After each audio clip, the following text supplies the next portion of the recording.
nervous end, struggle to prevent a poem from forming in her mouth, and in its place feed the promises of your kisses to her eager tongue.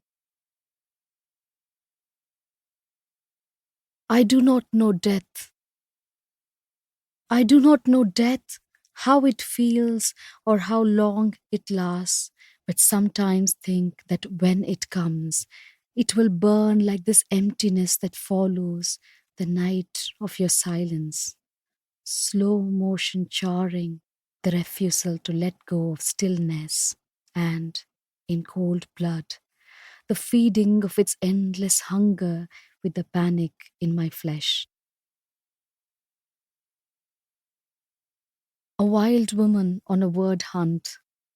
Find me another word that is not so ready. I want a word that waits and weeps and hesitates, that knows of other words I kill and grows afraid to take its place. Find me a word that has heard of a woman afraid of losing a man she does not have. Find me a word that flinches at the thought of being trapped. A word that shows me stealing time, not men. Find me a word that's not so safe. A word for a woman in a forest to wake up with. A woman who knows heat and long silences and sleepless nights. A woman who works with only words. Not love, dear poet. Find me another word. How careful was I when I took my way? Life can only be understood backwards, but it must be lived forwards. Soren Kierkegaard. In a lover's quarrel, questions come without correct answers. Which of us broke off what we shared? In my version of our story, you turned away. In your version, I was the one who left. The blank page holds the definite answer and a promise.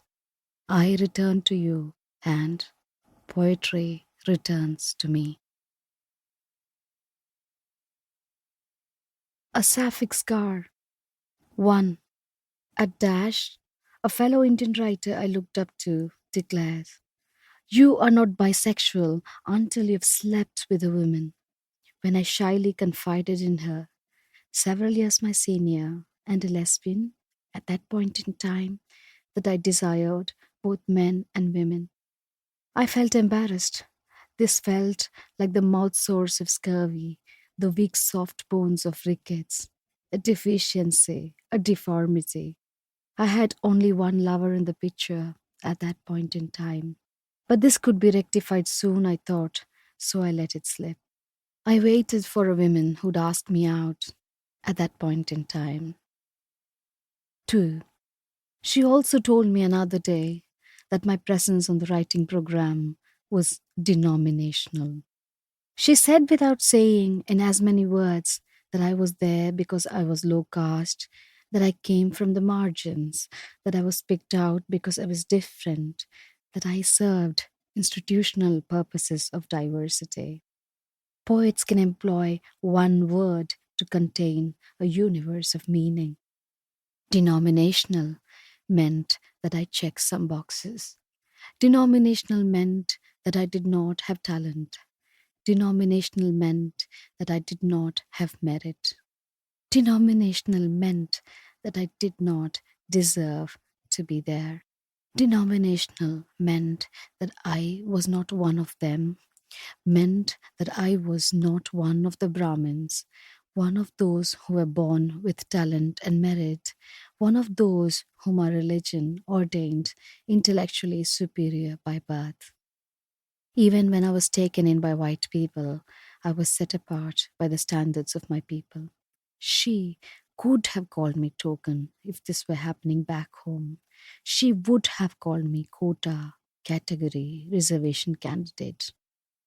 This was a barb older than time, older than pronouns. This was not about a particular point in time.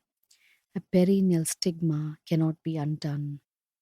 Sleeping around, sleeping with, not sleeping at all does not solve.